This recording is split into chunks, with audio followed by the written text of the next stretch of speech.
Hello, Namaskar, Jai Hind dear friends. My name is Nitesh Kumar and once again welcome back to Maths by Ashish Sir classes. दोस्तों आज हम करेंगे sentence improvement and all sentence improvements are taken from SSC CGL tier 1 2020. So ये सारे sentence improvement आपके लिए बहुत ज़्यादा इम्पॉर्टेंट हो जाते हैं क्योंकि डेफिनेटली इसमें ग्रामर के जो रूल्स लगे होंगे वो आपके अपकमिंग एग्ज़ाम के लिए भी बहुत ज़्यादा इम्पॉर्टेंट होंगे. एज गाइज यू नो कि एसएससी सीजीएल में जो रूल्स हैं सेंटेंसेस हैं बहुत ज़्यादा रिपीट होता है और ग्रामर के रूल्स चेंज तो होंगे नहीं. सो आप लोग वीडियो को एंड तक देखिएगा, डेफिनेटली आपको अपकमिंग एग्ज़ाम्स के लिए बेनिफिट मिलेगा. सो चलिए स्टार्ट करते हैं टॉपिक को.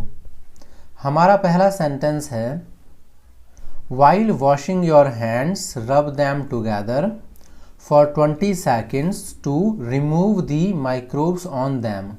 यहाँ पे आप देख रहे हैं अंडरलाइन है. सो अंडरलाइन में दिया हुआ जो वर्ड्स है अगर वो सही है ग्रामेटिकली सो आपका आंसर होगा नो इम्प्रूवमेंट, और अगर गलत है तो आपको बताना है पहला दूसरा तीसरा सेंटेंस में से कौन सा सही होगा, फिर वो आपका आंसर हो जाएगा. सो आप थोड़ा ध्यान से देखेंगे. सो यहाँ पे दैम है, यहाँ पे दोज है, यहाँ पे देयर है, यहाँ पे दे है, बाकी आपका सारा सेम है द माइक्रोब्स ऑन. सो आपका यही आंसर हो जाएगा नो इम्प्रूवमेंट. सही आपका जो यहाँ पे दैम लिखा हुआ है सही है. क्यों? देखिए जैसे अगर आप इसको पढ़ेंगे थोड़ा तो आप देखेंगे while washing your hands rub them together. सो ये दैम किसको दिखा रहा है? ये दैम दिखा रहा है जो हैंड्स है ना, इसका एक तरीके से आप देखिए objective pronoun, right. Objective case है ये प्रोनाउन का. सो जो अपने हाथों को आप टुगेदर रब करिए ताकि जो माइक्रोब्स हैं उनके ऊपर लगे हुए वो रिमूव हो सकें. और ये ऑब्जेक्ट सेंटेंस के एंड में ऑब्जेक्ट आता है. सो आपका दोस्त जो है ये सब्जेक्टिव केस है, ये नहीं आएगा. दे आपका सब्जेक्टिव प्रोनाउन है, ये नहीं आएगा. देयर शो करता है ऑनरशिप को, अधिकार को दिखाता है, सो ये भी नहीं आएगा. और आपने पढ़ा होगा कि प्रोनाउन के बाद ये ऑन क्या है? प्रोनाउन है. इसके बाद प्रीपोजिशन का ऑब्जेक्टिव केस आता है. सो इस हिसाब से भी आपका आंसर क्या जाएगा? दैम. और अगर आप थोड़ा सा रीड कर लेंगे तो यहाँ से भी आपको पता चल जाएगा कि आंसर होगा दैम. सो क्योंकि हमें इम्प्रूवमेंट करने की ज़रूरत नहीं है so our answer is no substitution. Let's move to the next sentence. अगला सेंटेंस है हमारा the toy drummer plays the drum if you press the button at the back. अब यहाँ पे आ गया इफ़ यू प्रेस, है ना. यहाँ पे आप देखिए the toy drummer button at the back. So आपको कंडीशनल सेंटेंस की याद आ गई होगी. हमने कंडीशनल सेंटेंस पढ़ा था कि इफ़ के बाद आता है आपका प्रेजेंट सिंपल. इफ़ के बाद क्या आता है? Present simple. सो आप देखेंगे if you press the button. So यहाँ पे अगर आप सेकंड ऑप्शन देखेंगे तो इफ़ के बाद विल आ गया. हम कभी भी इफ़ के साथ विल का यूज़ नहीं करते. देखिए अब ऑप्शन थर्ड को देखेंगे तो यहाँ पे आ गया प्लेइंग और यहाँ पे आ गया प्रेस्ड, यानी पास्ट टेंस यहाँ पे प्लेइंग. और अगर यहाँ पे मैं प्लेइंग लिख देता सो प्लेइंग के पहले मुझे कोई हेल्पिंग वर्ब तो चाहिए था, उसके बिना तो नहीं आएगा प्रेजेंट पार्टिसिपल. सो हमारा ऑप्शन नंबर थर्ड भी कट गया. अब देखिए फोर्थ में यहाँ पे है वर्ब की सेकंड फॉर्म, यानी इससे हमें पता चलता है कि ये सेंटेंस पास्ट में है. लेकिन आगे देखेंगे तो इफ़ यू आर प्रेसिंग लिख दिया प्रेजेंट कॉन्टिन्यूस. सो पास्ट और प्रेजेंट कॉन्टिन्यूस एक साथ नहीं आ सकता. सो आपका आंसर क्या बचा? जैसा कि पिछले में था नो सब्स्टिट्यूशंस, आप या फिर नो एरर भी हो सकता है, कुछ भी लिखा हो सकता है. सो ये इसका आंसर है. और अगर आप ध्यान से देखेंगे तो मैंने खैर ये आंसर है और मैंने आपको बताया था इफ़ के बाद सिंपल आएगा, उसके पहले आपका आ सकता है विल लगता है. जैसे स्ट्रक्चर होता है आपका सिंपल फ्यूचर और इफ़ के साथ सिंपल प्रेजेंट.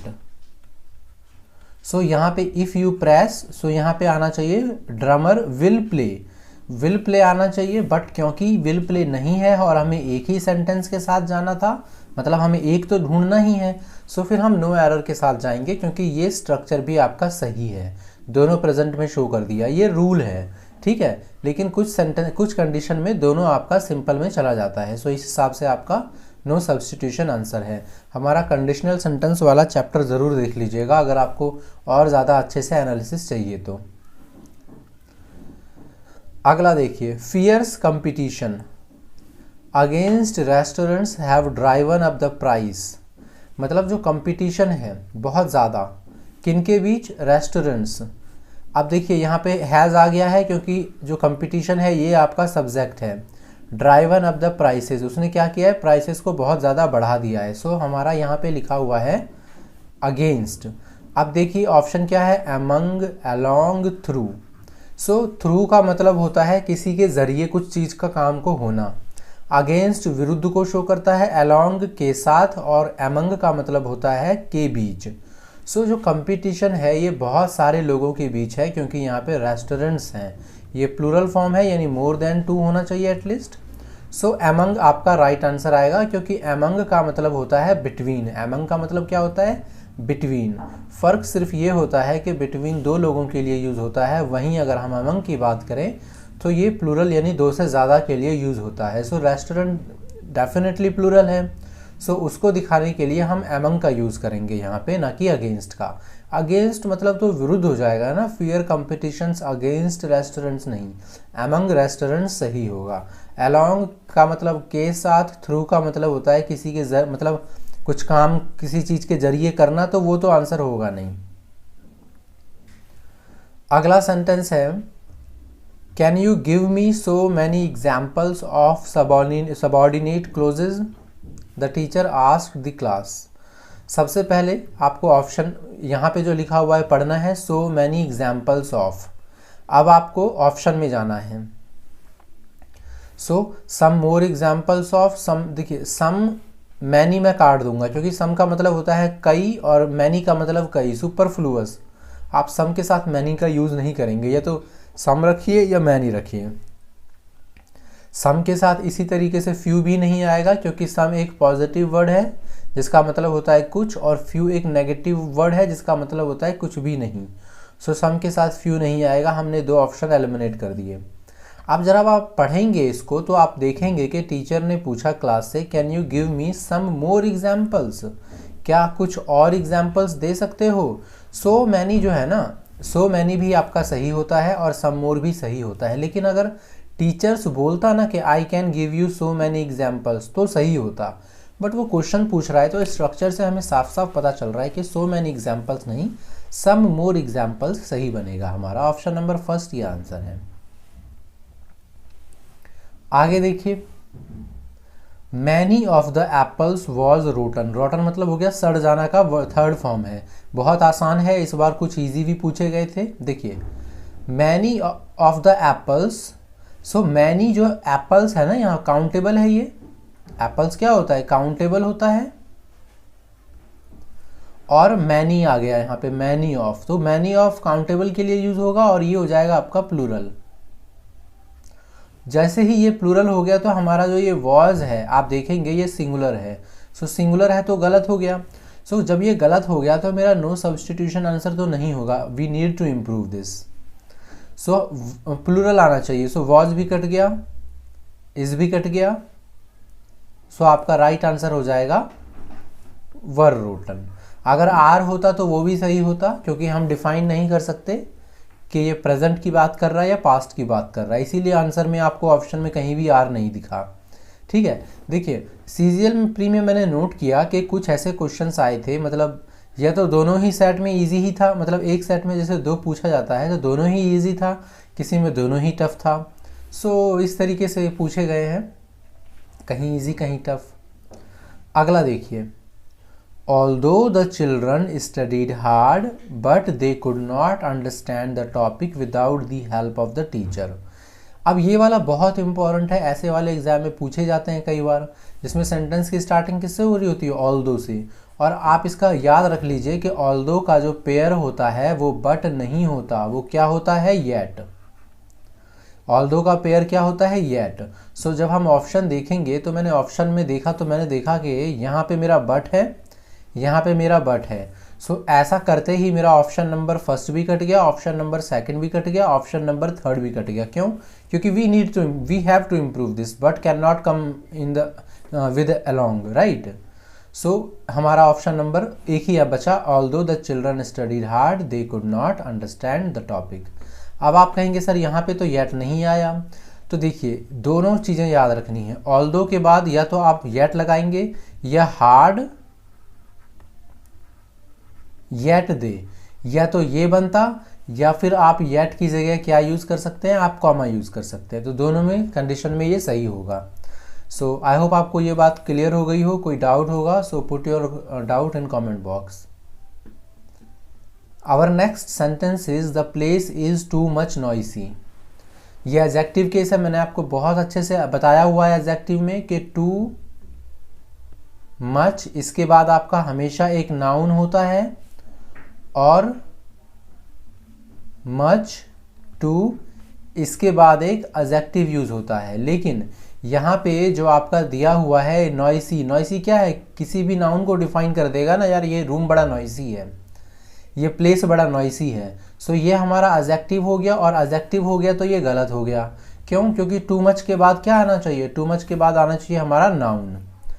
ठीक है, मच टू के बाद एडजेक्टिव आना चाहिए। सो अगर मैं ऑप्शन नंबर फर्स्ट को देखूं तो much too much noisy, so much too noisy हो सकता था, लेकिन जब यहाँ मच लगा दिया तो ये हमारा गलत हो गया। नो सब्सटीट्यूशन भी गलत हो गया, क्योंकि हमें इम्प्रूव तो करना ही पड़ेगा, टू मच नॉइसी गलत है। So much noisy, this place is much noisy भी आपका गलत हो गया, क्योंकि मच टू होना चाहिए। तो अब यहाँ पे टू मच तो है नहीं, मतलब टू मच नॉइस होना चाहिए, या फिर मच टू नॉइसी नहीं है तो हम टू नॉइसी के साथ भी जा सकते हैं। क्यों? क्योंकि टू का मतलब होता है ज़रूरत से ज़्यादा किसी भी चीज़ का होना। टू नॉइसी मतलब बहुत ज़रूरत से ज़्यादा नॉइसी है। तो हमारा राइट आंसर हो जाएगा ऑप्शन नंबर 4।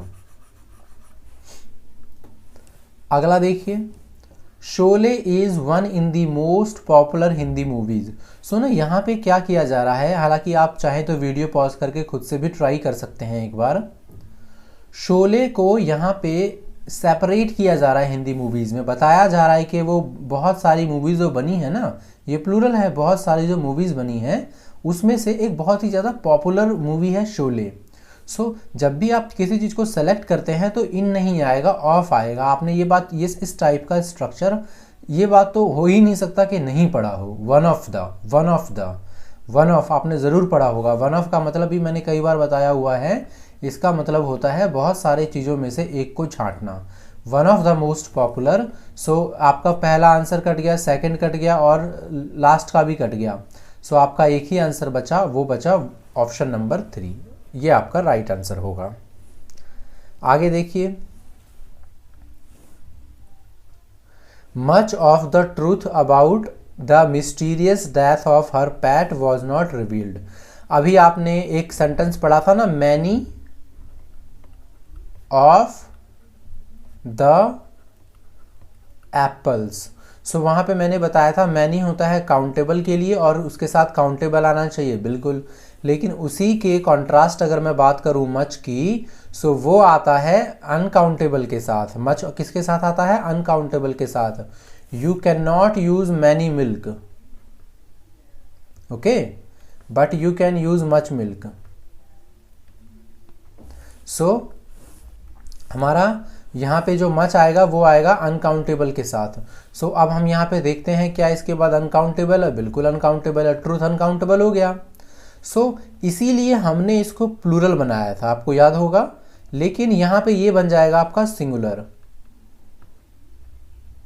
ये क्या बन जाएगा? Singular subject. मतलब जो डेथ हुआ था उसके पैट का, वो उसकी जो सच्चाई थी, सच्चाई जो है वो है आपका सब्जेक्ट, वो सिंगुलर है, नहीं रिवील की गई थी। तो जैसे ही मुझे पता चला कि वो सिंगुलर होगा, मेरा वर कट गया, मेरा वर कट गया, मेरा हैव कट गया, क्योंकि हैव, वर ये सारे प्लूरल हो गए, right. But much of the truth is a singular subject, we can't go with plural verb, we need to select a singular verb. So singular verb कहाँ पे है हमारा? सिर्फ यहीं पे है, यानी कि दिया हुआ सेंटेंस सही है एक सेट। तो ये आपका राइट आंसर है। तो दोस्तों नो इम्प्रूवमेंट, नो सब्सटीट्यूशन वाले भी बहुत क्वेश्चंस आए हैं, आप देख ही सकते हैं। इवन एक सेट में 2 आंसर था, जो दोनों का आंसर था नो इम्प्रूवमेंट। सो दोनों, अब सोचिए उस सेट में लड़के को कितनी कन्फ्यूजन, हालांकि पढ़ के गया होगा तो नहीं हुई होगी, बट थोड़ी सी भी डाइसी सिचुएशन आ जाती है तो हो ही जाता है, राइट। आगे देखिए, आई आस्क्ड राहुल, मैंने राहुल से पूछा था। देखिए that how far was his office from his home. ये हमको समझ में आ गया कि ये स्पीच यानी नरेशन का कंसेप्ट है। नरेशन के जो डायरेक्ट स्पीच है उसको इनडायरेक्ट में किया गया है, ओपन किया गया है इन्वर्टेड कोमा को। सो आप एक बार मेरा नरेशन वाला भी लेक्चर जाके देखिएगा। आपको कुछ नहीं करना, आपको बस सर्च करना है narration maths by Ashish sir, आपको मिल जाएगी क्लासेस। वहां पे मैंने बताया है कि जब भी पास्ट टेंस, मतलब यहाँ पे देखिए आस्ट किसको शो कर रहा है, पास्ट को। सो जब भी पास्ट होगा तो अंदर तो आपका जो भी होगा ये पास्ट में ही होगा। सो वॉज पास्ट है, ठीक है, इसमें भी वॉज है, ये इज है, कैंसिल हो गया मेरा, राइट, कैंसिल हो गया मेरा। और दूसरी क्या बात बताई थी मैंने, दूसरी बात मैंने बताई थी कि दैट का यूज नहीं होता, दैट यूज नहीं होता, कहाँ नहीं होता, इंट्रोगेटिव क्वेश्चंस में। जब भी इंट्रोगेटिव क्वेश्चंस का इन्वर्टेड कोमा ओपन करते हैं, सो इन्वर्टेड कोमा को हटाने के लिए हमें एक ज़रूरत होती है कंजंक्शन की। हमें किसकी ज़रूरत होती है, एक कंजंक्शन की। सो दैट का हम यूज़ करते हैं एज अ कंजंक्शन। लेकिन जब इंट्रोगेटिव सेंटेंसेस में बात आती है तो या तो आपका इफ आएगा, या तो आपका वेदर आएगा, या फिर आपका आएगा हेल्प। अगर आपका WH फैमिली है सो WH फैमिली ही आएगा। सो दैट जब यहाँ पे है तो मेरा ये गलत हो गया, अब मुझे WH फैमिली ही चाहिए। तो यहाँ पे देन है, कट गया, ये दैट वाला कट गया, नो सब्सटीट्यूशन कट गया, आपका आंसर आ गया option number second, how far his office was. और मैंने क्या बताया था, जो स्ट्रक्चर होता है वो भी इंट्रोगेटिव नहीं होता। That means how far was his, मतलब जो वॉज है ये आपका सब्जेक्ट के बाद आना चाहिए। और देखिए इसमें जो वॉज है हिज ऑफिस के बाद आया है, मतलब ये सही है। आप इस तरीके से भी एलिमिनेट कर सकते थे। तो नरेशन बहुत ईजी है दोस्तों, मतलब आप यकीन मानिए लिटरली बहुत ईजी है, अगर आप सारे रूल्स को एक दो बार अच्छे से पढ़ लेते हैं तो। आगे देखिए, hears to the news tonight at 9 p.m. as there will be an important announcement about the budget। बताया जा रहा है कि बजट के बारे में रात को 9 बजे एक बहुत इंपॉर्टेंट अनाउंसमेंट होगा। सो न्यूज़ सुनिए। सो लिसन्ड टू नहीं होगा, लिसन्ड टू का मतलब पास्ट टेंस होता है, ये तो सुना था, है ना, ये नहीं होगा क्योंकि यहाँ पे विल बता रहा है साफ साफ, यानी फ्यूचर की बात हो रही है। सो देखिए ये आपका इंपेरेटिव सेंटेंस है। इंपेरेटिव सेंटेंस की स्टार्टिंग ही आपकी वर्ब से हो जाती है, ये वर्ब ही है।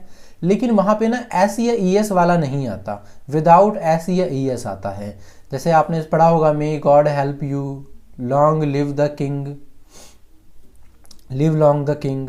सो यहाँ पे आपका जब हियर्स कट गया तो आपका क्या बचेगा, हियर, मतलब नो सब्सटीट्यूशन कट गया आपका। सो आपका आंसर ये तो हियर टू होगा या लिसन टू होगा। हियर के बाद प्रीपोजिशन टू नहीं आता, लिसन के साथ आता है। और आप कभी भी न्यूज़ को हियर नहीं करते, आप न्यूज़ को लिसन करते हैं। हियर का मतलब होता है किसी भी चीज़ को नॉर्मली सुन लेना, लेकिन जब किसी चीज़ को ध्यान से सुनते हैं ना, एकदम फोकस करके, तो आप लिसन का यूज़ करते हैं। कभी आपके टीचर ने आपसे बोला है कि हियर मी, या ये बोला है लिसन टू मी। आप जब किसी को कुछ बोलते हो कि भैया मेरी बात को सुनिए, तो आप बोलते हो हियर, आप बोलते हो ना लिसन, लिसन टू मी। और लिसन के बाद आपका प्रीपोजिशन टू आता है, याद रखिएगा। आगे है हमारा ईदर द बियर्स और the lion has escaped from the zoo. भाई या तो भालू जो है या तो शेर जो है वो हो चुके हैं फरार जू से। सो ये आपका ईदर और वाला कंसेप्ट आ गया, है ना। जब भी ईदर और आपका यूज हो जाए तो जो आपका मेन सब्जेक्ट है ना वो नियर वाला माना जाता है, यानी और के पास कौन सा है, लायन। आप ध्यान से देखेंगे लायन कितना है, सिंगुलर है। लेकिन अगर आप बियर्स की बात करेंगे तो ये क्या है, प्लूरल है। लेकिन हम सब्जेक्ट सिंगुलर मानेंगे, क्यों, क्योंकि वर्ब के नज़दीक वाला जो सब्जेक्ट होता है हम उसको मेन सब्जेक्ट मानते हैं, ईदर और नीदर नॉर जैसे सेंटेंसेस में। तो अगर बियर मान लीजिए आगे लिखा होता, लायन पीछे, तो हमारा सब्जेक्ट मेन प्लूरल हो जाता। लेकिन क्योंकि लायन पहले लिखा हुआ है, सो हमारा जो लायन है वो ही मेन सब्जेक्ट माना जाएगा। लायन सिंगुलर है, सो हैज़ ठीक है, एस्केप्ड ठीक है, फ्रॉम द जू कोई एरर नहीं है। लेकिन हमें ऑप्शन भी एक बार देखना पड़ेगा। सो जैसे ही आर आया कट गया, हैव आया कट गया, इज एस्केप्ड। अब यहाँ पे इज वर्ब की थर्ड फॉर्म लिखा हुआ है। इज वर्ब की थर्ड फॉर्म जो होता है ये पैसिव वॉइस होता है, और पैसिव वॉइस का मतलब होता है कि काम इंपॉर्टेंट है, काम किया जा रहा है।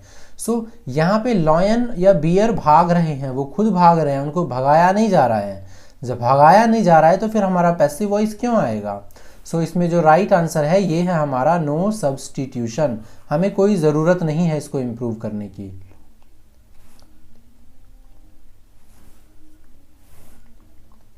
सो आगे देखिए, the furniture is ready to be delivered. जो फर्नीचर है, इज फर्नीचर है तो इज फर्नीचर क्या है आपका? अनकाउंटेबल नाउन है, ये हमेशा सिंगुलर माना जाता है। ये थोड़ा नाउन वगैरह पढ़िएगा, उसमें सारी चीज़ें आपको मिल जाएंगी। सो सिंगुलर के साथ इज आएगा, रेडी टू बी डिलीवर्ड, मतलब रेडी है किस चीज़ के लिए? डिलीवर करने के लिए। सो टू बी डिलीवर्ड करेक्ट है। एक बार आगे देख लेते हैं। आर नहीं आएगा, आर नहीं आएगा क्यों? क्योंकि मैंने बता दिया है आपको, क्योंकि द फर्नीचर जो है वो सिंगुलर है। फर्नीचर के बाद एस भी या ई एस भी नहीं जुड़ता। आप ना पढ़िएगा रूल्स नाउन में तो आपको दिखाई देगा, जैसे लगेज हो गया, लैंग्वेज हो गया, बैगेज हो गया, सीनरी, फर्नीचर, ट्रैफिक, और भी इंफॉर्मेशन, ऐसे बहुत सारे वर्ड्स आपको मिलेंगे जिसके लास्ट में एस या ई एस नहीं लगता और वो सिंगुलर माना जाता है। ज्वेलरी हो गया आपका, तो ये आपका आर आर कट गया। हैज़ के बाद रेडी, हैज़ रेडी नहीं आएगा ना, उसके पास रेडी थोड़ी ना है। हैज़ रेडी मतलब हैज़ के बाद वर्ब की थर्ड फॉर्म आनी चाहिए, टू बी डिलीवर्ड। तो आपका जो ऑप्शन दिया हुआ है सेंटेंस के अंदर ही वो सही है। सो आपका आंसर जाएगा नो सब्स्टिट्यूशन। आगे देखिए, the teacher asked the students for fill the form before entering the classroom. So teacher ने पूछा स्टूडेंट से to for fill the form. So ये भी देखिए, जैसे मैंने बता दिया ना, टीचर आस्क्ड, V2 आ गया। सो यहाँ पे जब भी कोई काम, या तो चलिए पहले एक बार ऑप्शन पढ़ लेते हैं। The students for filled the form, देखिए फॉर क्या है आपका? एक प्रीपोजिशन है। फॉर के जब फॉर यानी प्रीपोजिशन के बाद जब आप वर्ब यूज़ करते हैं तो उसका फोर्थ फॉर्म यानी आईएनजी फॉर्म यूज़ करते हैं। सो आप देखेंगे फॉर के बाद फील्ड गलत हो गया। टू भी एक प्रीपोजिशन है, इसके बाद हम हमेशा वर्ब की फर्स्ट फॉर्म यूज़ करते हैं। सो टू के बाद फील्ड भी कट गया, यहाँ भी फॉर के बाद फिल कट गया है ना, आईएनजी आना चाहिए for filling. So to fill, आप देखेंगे फोर्थ सेंटेंस में टू फिल, ये सही है आपका। और ये आपको पता भी होना चाहिए कि जब भी कोई काम करने के लिए किसी को बोला जाए, इम्परेटिव सेंटेंसेस होते हैं ये, जिसमें किसी को कुछ करने के लिए कहा जाए, सो आपको डायरेक्टली टू प्लस वर्क आता है कि भाई आपको क्या काम करना है। जैसे आपने नरेशन वगैरह पढ़ा होगा तो उसमें देखा होगा कि इम्परेटिव सेंटेंसेस में कंजक्शन दैट का यूज़ नहीं होता, सिंपल होता है the teacher ask the student to do, जो भी आपका आगे हो सेंटेंस में। सो इसका राइट आंसर हो जाएगा ऑप्शन नंबर 4। आगे देखिए, Suresh has only been working here since 1 month and he has already learn the job. Suresh has only been, कब से काम कर रहा है? बस एक ही महीना हुआ है उसको। And he has already learn the job. Video pause करके इसका आंसर आप मुझे खुद से बताइए एक बार, ठीक है। अब देखिए यहाँ पे कैसे क्या क्या चीज़ों से डिफरेंट किया गया है। सिंस, आंसर करिए मुझे आप लोग वीडियो पॉज करके, इसका क्या हो सकता है। एवर सिंस बहुत अच्छा वर्ड है, इसका मतलब होता है जब से। जब से को यूज़ करने के लिए एवर सिंस का यूज़ करते हैं। So Suresh has already been working here since, ever since जब से 1 महीना, ये तो कोई सेंस नहीं बना रहा। सो हमारा ऑप्शन नंबर 4 कट गया। फ्रॉम 1 month आपको लगता होगा सही है, फॉर वन मंथ आपको लगता होगा सही है, सिंस भी आपको लगता होगा सही है। तो सिंस के बाद दिया हुआ है टाइम, ये है हैज़ बीन वर्किंग, आपका हो गया आपका प्रेजेंट परफेक्ट कंटिन्यूस टेंस। इसके बाद या तो आपका आता है सिंस या तो आपका आता है फॉर।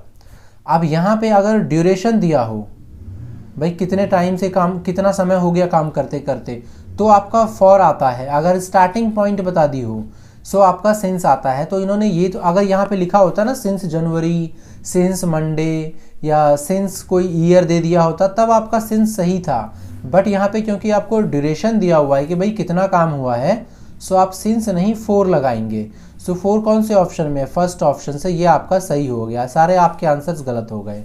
ठीक है, ये आपका राइट आंसर हो गया। इसको हमने पहले भी कई बार डिस्कस किया हुआ है क्योंकि ये रूल इंपॉर्टेंट है, इससे क्वेश्चंस आपको ज़रूर देखने को मिलते हैं एग्जाम में। आगे देखिए, with magnifying glass we can observe how minute insects like ants behave.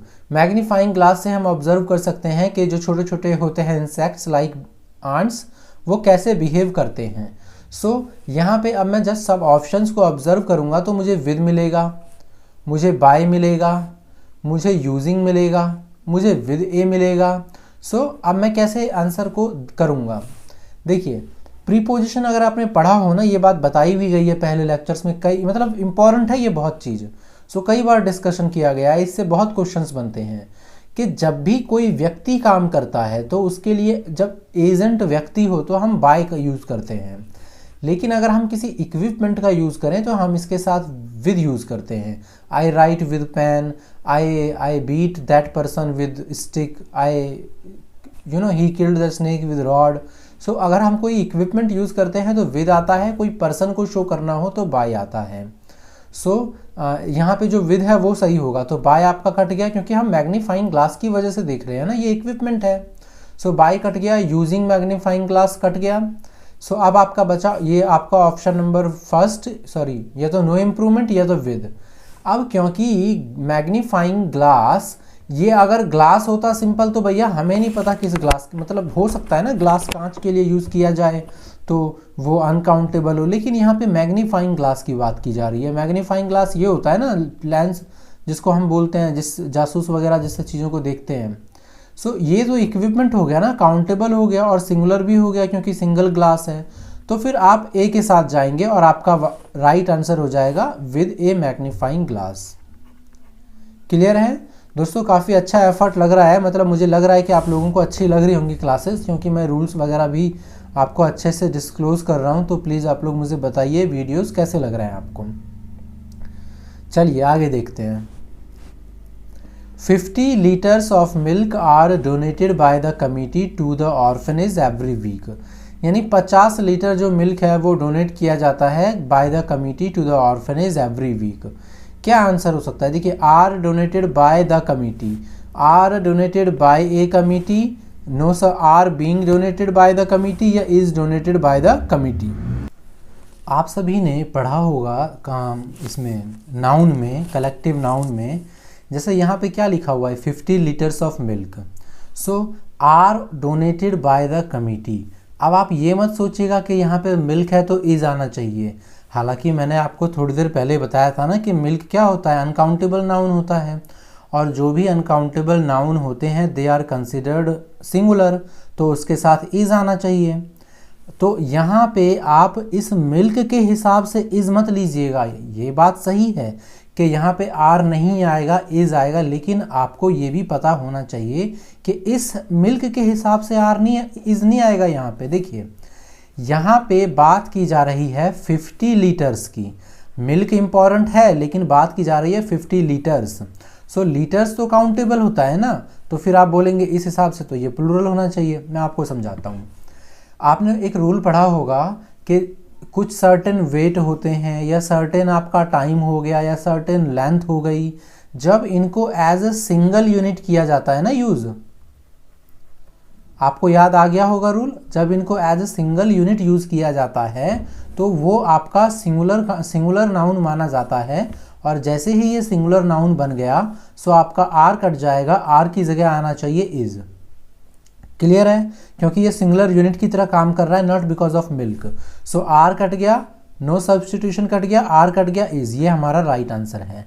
अच्छा, मैं आपको और बता देता हूँ, सिंगल हमें कैसे पता चला कि सिंगल यूज के लिए यूज़ किया जा रहा है, हमें ये कैसे पता चला कि सिंगल यूनिट के लिए यूज़ किया जा रहा है? देखिए 50 लीटर ये बताता है यूसेज। 50 लीटर का मिल्क का काम क्या है? इसका काम है donated by the committee to the orphanage. Orphanage को दिया जा रहा है कितनी जगह दिया जा रहा है, सिर्फ एक जगह। सो इसका मतलब ये हुआ कि ये सिंगल यूनिट की तरह काम कर रहा है। अगर सेम सेंटेंस में लिख देता 50 litres of milk donated by the committee to the orphanage and the hospital, suppose करिए ऐसे लिख देता। सो अब यहाँ पे जो इसका यूज है वो कैसे किया जा रहा है, क्या सिंगल यूनिट यूज किया जा रहा है, नहीं।